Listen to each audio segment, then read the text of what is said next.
ঘটনার প্রেক্ষিতে এবং বিশেষ করে সুপরিকল্পিতভাবে এই ঘটনাকে ভিন্ন খাতে প্রবাহিত করার অন্যায়ভাবে যে একটা প্রক্রিয়া চলছে এবং একটি বৃহত্তম রাজনৈতিক দল বিএনপি ও তার শীর্ষ নেতৃত্ব জনাব তারেক রহমানের চরিত্র হননের যে ঘৃণ্য অপচেষ্টা, তার প্রতিবাদে আজ আমরা আপনাদের সামনে উপস্থিত হয়েছি।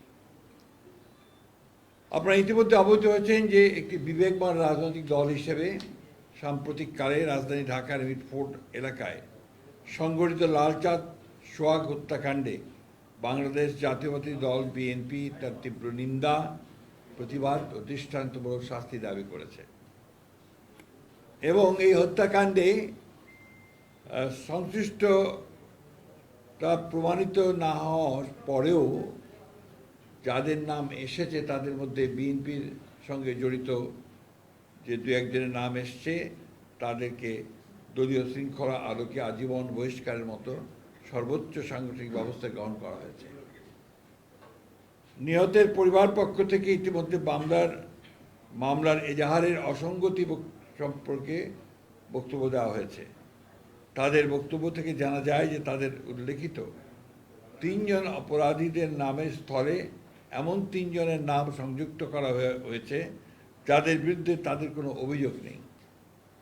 দুঃখজনক হলেও সত্য, নৃশংসতার মাধ্যমে এই হত্যাকাণ্ডে সরাসরি অংশগ্রহণকারীদের এ পর্যন্ত গ্রেপ্তার করা দূরে থাক, আইন প্রয়োগকারী সংস্থা এখনও তাদের নাম পরিচয় পর্যন্ত উদ্ঘাটন করতে সক্ষম হয়নি।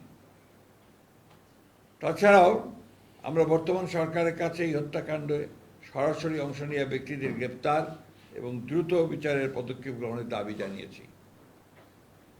এমন দৃঢ় দলীয় অবস্থান থাকা সত্ত্বেও একটি চিহ্নিত মহল পরিকল্পিতভাবে আমাদের দল এবং শীর্ষ নেতৃত্বের শালীনতা ও চরিত্র হননের দুঃসাহস প্রদর্শন করছে।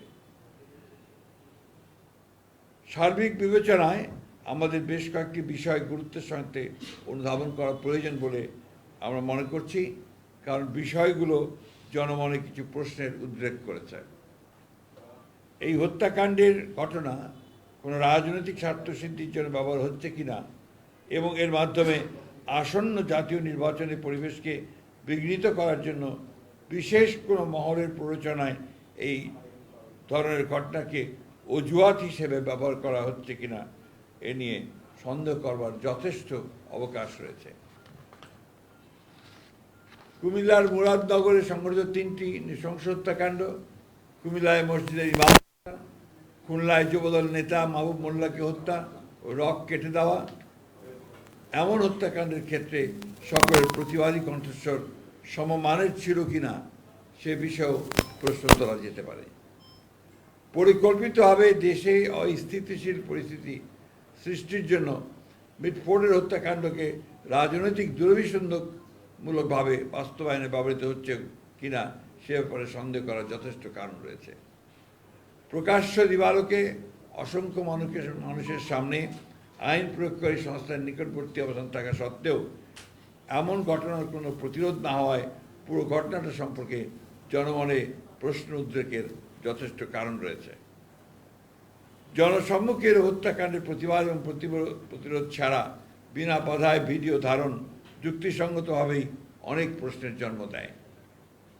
পুলিশের বক্তব্য থেকে জানা যায়, গ্রেপ্তারকৃতদের জিজ্ঞাসাবাদে এই ঘটনার সাথে সংশ্লিষ্টদের রাজনৈতিক পরিচয় সম্পর্কে কোনো তথ্য উদ্ঘাটিত হয়নি। মাত্র গুটি কয়েক সন্ত্রাসী দ্বারা প্রকাশ্যে এমন হত্যাকাণ্ড সংঘটিত হওয়ায় মাত্র 1 বছর আগে সংগঠিত জুলাই গণঅভ্যুত্থানের চেতনার সম্পূর্ণ বিপরীতে আইনের শাসন ধ্বংসের ষড়যন্ত্র বলেই বিবেচিত হতে পারে। সরকার পরিচালনার দায়িত্বে না থাকা সত্ত্বেও বিশেষ একটি রাজনৈতিক দল তার প্রধান নেতৃত্বকে দায়ী করে বিক্ষোভ মিছিল আয়োজন এবং অশ্লীল ভাষা করে রাজনৈতিক সংস্কৃতিকে আবারও সেই ফ্যাসিবাদের যুগে ফিরে নিয়ে যাচ্ছে কিনা সেটাও জনগণের সামনে প্রশ্ন হয়ে দেখা দিয়েছে। দেশে সুস্থ ধারা রাজনীতি প্রতিষ্ঠার গণ আকাঙ্ক্ষার বিপরীতে পরিকল্পিত অপপ্রচার, অশ্লীল স্লোগানের মাধ্যমে আবারও ফ্যাসিস্ট হাসিনা আওয়ামী লীগের কণ্ঠস্বরী প্রতিধ্বনি শোনা যাচ্ছে। পূর্ব পরিকল্পিতভাবে 9 জুলাইয়ের ঘটনা 11 জুলাই শুক্রবার জুমার নামাজের পর সবচেয়ে প্রাইম টাইমে ইন্টারনেটে ছড়ানো শুরু করা হয়েছিল। পরিকল্পিতভাবে নির্দিষ্ট কিছু সোশ্যাল মিডিয়া আইডি থেকে আগে থেকেই তৈরি করে রাখা ফটো কার্ডগুলো অনলাইনে ছড়ানো শুরু হয়। এ থেকে প্রতীয়মান হয় যে অনলাইনে ভুয়া তথ্য প্রচারের ক্যাম্পেইন শুরুর আগে থেকেই অপপ্রচার সামগ্রী তৈরি করে রাখা হয়েছিল। অপরাধীর জন্য কোনো অনুকম্পার সুযোগ নেই, তেমন পক্ষ অবলম্বনের প্রশ্ন উঠতে পারে না। শুধুমাত্র অভিযোগের ভিত্তিতে দলীয় পদ থেকে অপসারণের এমন দৃষ্টান্তমূলক পদক্ষেপকে স্বাগত না জানিয়ে পরিকল্পিতভাবে হনন দেশের গণতান্ত্রিক অভিযাত্রাকে প্রশ্নবিদ্ধ করে।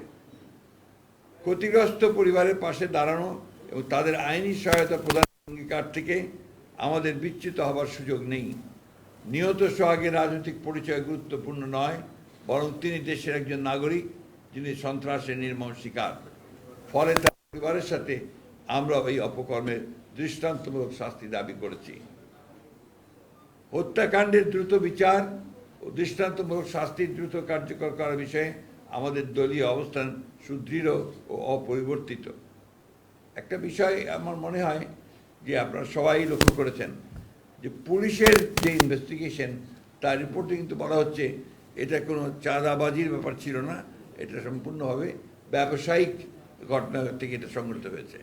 সুতরাং এটাকে কালার, বিশেষ করে আমাদের নেতাকে এর মধ্যে সম্পৃক্ত করার যে বিষয়টা আছে, এটা পরিপূর্ণভাবে এটা একটা ষড়যন্ত্রমূলক চক্রান্তমূলক ঘটনা আমাদের দল এবং আমাদের চেয়ারপারসনকে, দলীয় চেয়ারম্যানকে আপনার চিহ্নিত করার ব্যাপারে এবং তার ভাবমূর্তিকে বিনষ্ট করার জন্য। নৃশংস হত্যাকাণ্ডের অন্তর্নিহিত কারণ অনুসন্ধানের জন্য আমরা উপযুক্ত ব্যক্তিবর্গের সমন্বয়ে একটি তদন্ত ও তথ্যানুসন্ধানী কমিটি গঠনের সিদ্ধান্ত নিয়েছি, যারা প্রকৃত সত্য উদ্ঘাটন করবেন এবং তার জনসম্মুখে প্রকাশ করবেন। কিন্তু এই বিষয় নিয়ে যারা রাজনৈতিক পরিবেশ নষ্ট এবং জাতীয় নির্বাচনকে বাধাগ্রস্ত অনিশ্চিত করতে চান, প্রকারান্ত ফ্যাসিবাদ উত্থানের পথ যারা সৃষ্টি করতে চান, তাদেরকে চিহ্নিত করা ও প্রতিহত করার প্রত্যয় একই সাথে আমরা উচ্চারণ করতে চাই। বিএনপির অবস্থান বরাবরের মধ্যে খুব স্পষ্ট। অপরাধীর কোনো দলীয় পরিচয় থাকতে পারে না। ব্যক্তির অপরাধের সাথে দলের কোনো সম্পর্ক নেই। আমরা কুণ্ঠিত হই যখন লক্ষ্য করি বিকৃত রুচির বিকারগ্রস্ত গোষ্ঠী তাদের অশ্লীল কদর্য মানসিকতা কোমলমতি শিশু কিশোরদের কণ্ঠে ধ্বনিত করিয়ে আমাদের আগামী প্রজন্মের মূল্যবোধ ধ্বংস করছে, শুধুমাত্র তাদের কুৎসিত ষড়যন্ত্র বাস্তবায়ন করতে। শত বাধা অতিক্রম করে জনগণকে সাথে নিয়ে বাংলাদেশের মালিকানা বাংলাদেশের মানুষের কাছে ফেরত দেওয়াই আমাদের একমাত্র অগ্রাধিকার। বিগত 17 বছরের দীর্ঘ সংগ্রামে আমাদের কষ্টার্জিত সফলতা ব্যর্থ করার কোনো সুযোগ নেই। সুপরিকল্পিতভাবে দেশের বৃহত্তম জনপ্রিয় দলের বিরুদ্ধে কুৎসা রটনা উদ্দেশ্যপ্রণীতভাবে দলের শীর্ষ নেতা, যিনি শুধু একজন ব্যক্তি নন, যিনি দীর্ঘ 1.5 যুগ ধরে পরিচালিত স্বৈরাচার পতন আন্দোলনের প্রধান নেতা, সাফল্যের কারিগর, গণ অভ্যুত্থানের প্রাণপুরুষ, তার বিরুদ্ধে অশ্লীল কুরুচিপূর্ণ এমন বক্তব্য প্রদানের বিরুদ্ধে আমরা তীব্র প্রতিবাদ, নিন্দা ও ঘৃণা প্রকাশ করছি। দেশে গণতন্ত্র পুনঃপ্রতিষ্ঠার প্রত্যয়ে ঐক্যবদ্ধ জাতিকে বিভক্ত করার ষড়যন্ত্রকারীদের মুখোশ আজ উন্মোচিত। এই অপরাজনীতি প্রতিহত করার ক্ষেত্রে সরকারের উদাসীনতার প্রতি আমরা তীব্র ক্ষোভ প্রকাশ করছি। আমরা দৃঢ়ভাবে আশা করি দেশে বিদ্যমান রাজনৈতিক পরিস্থিতি অবনতির ভয়াবহ পরিণাম সম্পর্কে দায়িত্বশীল সকল রাজনৈতিক দল সচেতন হবেন। রাজনৈতিক শিষ্টাচার বহির্ভূত এই জাতীয় কর্মকাণ্ডের মাধ্যমে গণতন্ত্রের উত্তরণের পথ বাধাগ্রস্ত হলে তার দায় সংশ্লিষ্ট দলকেই বহন করতে হবে। আমরা গভীর শঙ্কার সাথে লক্ষ্য করেছি সুপরিকল্পিতভাবে এই অশ্লীল কুরুচিপূর্ণ আক্রমণের লক্ষ্যবস্তু হচ্ছেন এদেশের স্বাধীনতা, মুক্তিযুদ্ধ, সার্বভৌমত্ব ও গণতন্ত্রের সমর্থক রাজনৈতিক দল ও তার শীর্ষ নেতৃত্ব। গুটি কয়েক রাজনৈতিক ষড়যন্ত্রকারীর প্রচেষ্টায় বাংলাদেশ ব্যর্থ হতে পারে না। যে তারুণ্য ফ্যাসিবাদের পতনে আমাদের সাথে অগ্রসৈনিক ছিল, আজ দেশের প্রয়োজনে তাদের সাথে আমাদের সকল ঐক্যবদ্ধ চেষ্টা কোনো মূল্যেই বাংলাদেশের স্বাধীনতা সার্বভৌমত্ব রক্ষা করবে। ঐক্যবদ্ধ বাংলাদেশে ষড়যন্ত্রকারীদের কোনো অপচেষ্টাই আমাদের লক্ষ্য অর্জনের পথে বাধা হতে পারবে না। সংঘাত সৃষ্টির পরিকল্পিত ফাঁদে পা না দিয়ে ফ্যাসিবাদ বিরোধী জাতীয় ঐক্যকে বিনষ্ট করার যে কোনো প্রচেষ্টাকে রুখে, ষড়যন্ত্রকে রুখে দিতে হবে। ফ্যাসিবাদের অনুপ্রবেশের যে কোনো ঘৃণ্য ষড়যন্ত্র আমরা এই বাংলাদেশে বাস্তবায়িত হতে দেব না। সকল গণতান্ত্রিক শক্তির ঐক্যবদ্ধ অবস্থানকে একসাথে নিয়ে এদেশে প্রকৃত গণতন্ত্র প্রতিষ্ঠায় সংকল্পে আমরা বরাবরের মতোই প্রতিজ্ঞাবদ্ধ। পতিত স্বৈরাচার আর কাপুরুষ ষড়যন্ত্রকারীদের মিলিত অপচেষ্টা, সুষ্ঠু নির্বাচন ও গণতন্ত্র পুনঃপ্রতিষ্ঠা ও আগামীর বাংলাদেশ গড়ার পথে যদি কোনো বাধা আসে, তবে সেটা আমরা ঐক্যবদ্ধ গণতান্ত্রিক শক্তির মাধ্যমে প্রতিহত করব ইনশাআল্লাহ। আল্লাহ হাফেজ। বাংলাদেশ জিন্দাবাদ।